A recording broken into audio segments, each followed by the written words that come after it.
Welcome back again in this video lecture class. और आज हमारा टॉपिक है ऑरिलिया। और ऑरिलिया में हम लोग इस टॉपिक में कवर करेंगे उसके हिस्टोलॉजी। इससे पहले वाले वीडियो में मैंने आप लोग को ऑरिलिया का पूरा डिटेल स्ट्रक्चर के बारे में बताया है। तो अगर आप मेरे चैनल पर नए हैं तो प्लीज़ मेरे चैनल को सब्सक्राइब कीजिए और वीडियो को लाइक कीजिए। और कहीं भी अगर आपको कोई प्रॉब्लम हो तो आप मुझसे पूछ सकते हैं। आप ये जान चुके हैं कि ऑरिलिया फाइलम सिलेंट्रेटा का है। अगर हम इसकी हिस्टोलॉजी की बात करें तो आपको ध्यान देना होगा कि सिलेंट्रेट्स जो होते हैं वो डिप्लोब्लास्टिक होते हैं। या diploblastic means 2 germ layer present in their body.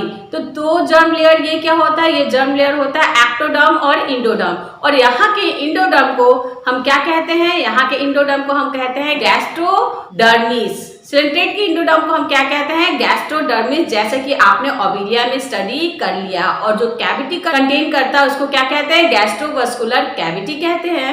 तो अगर बॉडी वॉल की बात करें तो बॉडी वॉल इज क्या है बेटा? डिप्लोब्लास्टिक। डिप्लो मतलब डाई मतलब 2 और ब्लास्टिक मतलब जर्म लेयर।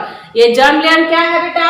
ये जर्म लेयर है एक्टोडर्म, जिसको हम एक्टोडर्मिस कह सकते हैं। और अंदर का लेयर जिसको हम इंडोडर्म कहेंगे और जिसको हम क्या कहते हैं? गैस्ट्रोडर्मिस। लेकिन इन दोनों लेयर के बीच में क्या होता है? With a main bulb of mesogloea. तो ये याद रखना है आप लोगों को कि इन बिटवीन द एक्टोडर्म और इंडोडर्म जिसको हम गैस्ट्रोडर्मिस कह रहे हैं, उसके पास इन दोनों के बीच में क्या है? With a main bulb of मेसोग्लोइया।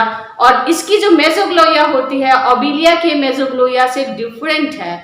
आप बोल सकते हैं कि arrangement is similar to the hydroid medusa of Aurelia, क्योंकि जस्ट लाइक ये इसका स्ट्रक्चर क्या है? हाइड्रॉइड मेडुसा की तरह है, जो आपको इस स्ट्रक्चर में दिख रहा है। तो इस डायग्राम में हम सबसे पहले स्टडी करते हैं कि हमने बताया कि 2 तरह के डर्म्स है इसके पास, एक्टोडर्म और गैस्ट्रोडर्मिस, जिसको हम इंडोडर्म्स कहते हैं। तो आप ये देख सकते हैं कि ऑरिलिया जो है अपने पूरे लाइफ में क्या होता है? मेडुसर फॉर्म में ही रहता है। इससे पहले वाली वीडियो में आपने देखा होगा, और नहीं देखा होगा तो मैं डिस्क्रिप्शन बॉक्स में उसके लिंक को शेयर करूंगी। तो आप यहाँ पे देख सकते हैं कि ये एक्स अम्ब्रेलर सरफेस है और नीचे का आप जैसे मैंने आपको पहले बताया था कि एक्स अम्ब्रेलर सरफेस और अंदर का जो सरफेस होता है वो क्या होता है? सब अम्ब्रेलर सरफेस। तो एक्स अम्ब्रेलर सरफेस आप देख सकते हैं, तो ये एक्स अम्ब्रेलर सरफेस है और ये क्या बेटा? सब अम्ब्रेलर सरफेस। अब एक्स अम्ब्रेलर सरफेस में आपका क्या है? ये बाहर की तरफ आप फिगर में देख सकते हैं कि एपिडर्मिस है। सब अम्ब्रेलर सरफेस की तरफ भी एपिडर्मिस है। और इंडोडर्मिस कहाँ है बेटा? इंडोडर्मिस प्रेजेंट है गैस्ट्रोवास्कुलर कैविटी। तो इंडोडर्मिस कहाँ प्रेजेंट है? आप देख सकते हैं ये इंडोडर्मिस का पार्ट है। ये पार्ट क्या है?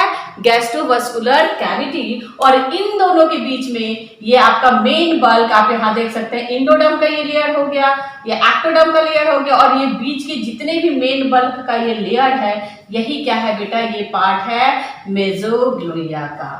ठीक है। तो अगर हम अब एक्टोडर्म की बात कर रहे हैं कि एक्टोडर्म में क्या है, तो एक्टोडर्म कहाँ प्रेजेंट है? तो ectoderm present in exumbrellar, subumbrellar surface, velarium, tentacle, subgenital pit, oral arm, manubrium, all covered with epidermis, जिसको हम क्या कहेंगे? एक्टोडर्म। एक चीज और याद रखना है कि गुलेट जो होता है माउथ लीड करता है स्टमक में by a short structure by a gullet. तो गुलेट फॉर्म होता है by the invagination of epidermis, यानी एपिडर्मिस के इनवेजिनेशन मतलब अंदर की तरफ फोल्ड होने से क्या होता है? फॉर्मेशन होता है गुलेट का। अब अगर हम इसकी और स्ट्रक्चर की बात करें तो consist of single layer of epithelial cell. तो ये क्या कर रहा है? सिंगल लेयर एपिथेलियल सेल को कंसिस्ट कर रहा है किस सरफेस में? एक्स अम्ब्रेलर सरफेस में। ठीक है। अब अगर एपिथेलियोमस्कुलर सेल की बात करें तो ये प्रेजेंट है ऑन द सरफेस ऑफ सब अम्ब्रेलर सरफेस।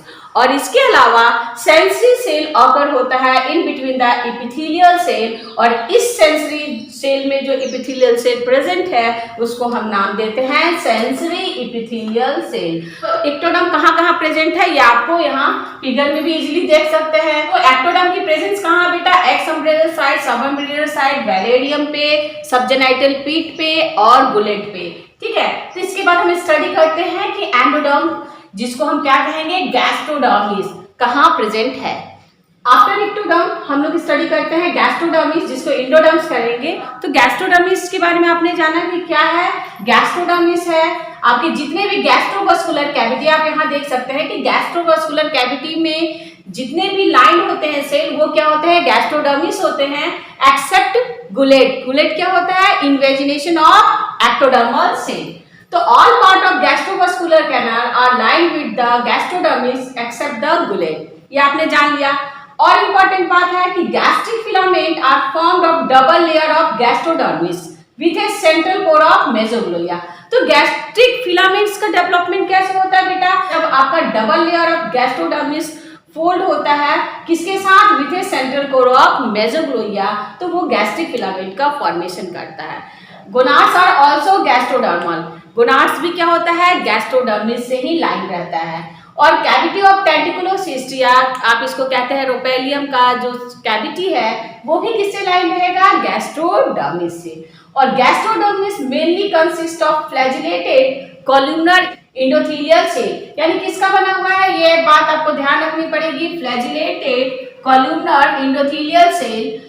अब ग्लैंड सेल जो है यहाँ पे प्रेजेंट होता है, बट नर्व सेल और मसल सेल की जो संख्या होती है वो कम होती है या नहीं प्रेजेंट होती है। और एक बात और आपको ध्यान देना है कि नाइडोब्लास्ट सेल जो होता है, तो cnidoblast cell are restricted to gastric filament, यानी नाइडोब्लास्ट सेल गैस्ट्रिक फिलामेंट में नहीं पाया जाता है। तो इन दोनों के स्ट्रक्चर, एक्टोडर्म और गैस्ट्रोडर्मिस के बीच में आपका जो स्ट्रक्चर है, ये स्ट्रक्चर क्या है, मेसोग्लोया। After that मेसोग्लोया। तो मेसोग्लोया क्या होता है बेटा, आप यहाँ पे देख सकते हैं एक्टोडर्म और एंडोडर्म के बीच में जो मेन बल्क है ये क्या है बेटा, मेसोग्लोया का है।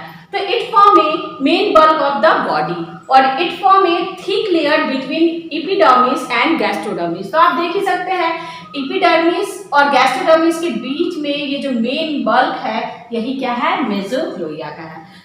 It is not a structure less, जैसे कि हम लोग ने इससे पहले ऑर्बिलिया के बारे में पढ़ा था कि वहां पे जो मेसोग्लोया था वो क्या था, वहां पे स्ट्रक्चर लेस था, लेकिन इसकी मेसोग्लोया जो होती है वो स्ट्रक्चर लेस नहीं होता है। क्यों, it contains numerous branching elastic fibre and wandering amoeboid cell. Elastic fibre और एमोबॉइडल सेल के प्रेजेंस की वजह से ये क्या है, ऑर्बिलिया के मेसोग्लोया के स्ट्रक्चर से थोड़ा अलग है।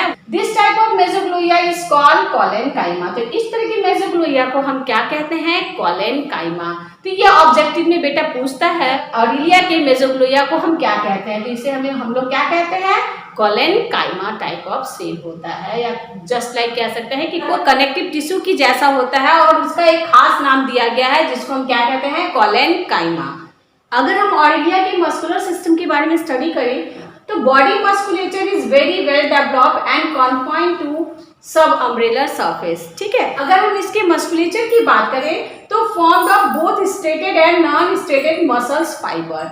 अब मसल्स फाइबर्स में जो मसल्स प्रोसेसेस होते हैं are of epitheliomuscular cells of epidermis के होते हैं। किसके होते हैं बेटा, epitheliomuscular cells of epidermis, और it is ectodermal in origin. और नॉर्मली आप जानते हैं कि मसल्स का ऑरिजिन क्या होता है, मेसोडर्मल, बट ये ऑरिजिन क्या है, एक्टोडर्मल है देन और लाइज इन द मेसोग्लोया। तो एक्टोडर्मल इन ऑरिजिन होता है और बाद में ये क्या होता है, मेसोग्लोया में लाई करता है या चला जाता है। लॉन्गिट्यूडनल मसल्स फाइबर की अगर बात करें कि लॉन्गिट्यूडनल मसल्स फाइबर किधर प्रेजेंट है, तो longitudinal muscles fibre present in the tentacles, manubrium and oral arm, यानी जो भी लॉन्गिट्यूडनली हमारे ऑर्गन है इसके पास, जैसे मैनुब्रिया हुआ, टेंटिकल्स हुआ, आप यहाँ देख सकते हैं टेंटिकल्स है, ओरल आर्म है और इसकी जो मैनुब्रिया है वहाँ पे लॉन्गिट्यूडनल मसल्स फाइबर पाए जाते हैं। और अगर हम इसके रेडियल मसल्स फाइबर की बात करें या सर्कुलर मसल्स फाइबर की बात करें तो ये कहाँ पाए जाएंगे, in the अम्ब्रेलर, in the subumbrellar mesogloea the muscle fibre are striated and form of strong broad circular band. और इसी स्ट्रॉन्ग ब्रॉड जो सर्कुलर बैंड ऑफ मसल्स होता है उस मसल्स को हम लोग कोरोनल मसल्स कहते हैं। और कोरोनल मसल्स जो होता है वो रिस्पॉन्सिबल होता है rhythmic contraction of coronal muscle help in swimming movement of the bell, यानी इसके जो ये बेल शेप स्ट्रक्चर है या अम्ब्रेला शेप स्ट्रक्चर है इसके जो मूवमेंट के लिए जो मसल्स रिस्पॉन्सिबल होता है उसको हम लोग कोरोनल मसल्स कहते हैं। वो क्या करेगा, ऐसे उसके कॉन्ट्रैक्शन, आपका क्या बोलेंगे, राइथमिक कॉन्ट्रैक्शन की वजह से वो क्या होगा, स्विम करेगा, फाइनली वो वाटर में मूव करेगा और स्विमिंग करेगा। तो ये इसका मूवमेंट किसकी वजह से हो रहा है बेटा, कोरोनल मसल्स की वजह से। बहुत ही सिंपल टॉपिक था। तो आज के इस टॉपिक में हम लोग ने इसके हिस्टोलॉजी और मस्कुलर सिस्टम के बारे में डीप स्टडी किया। कोई प्रॉब्लम हो तो आप कमेंट्स बॉक्स में कमेंट्स कर सकते हैं और मुझसे पूछ सकते हैं। जो भी टॉपिक पढ़ना चाहते हैं आप कमेंट्स बॉक्स में लिख के मुझे बता सकते हैं। तो मिलते हैं अपने ऑरिलिया के नेक्स्ट टॉपिक के साथ। Okay viewers, thanks.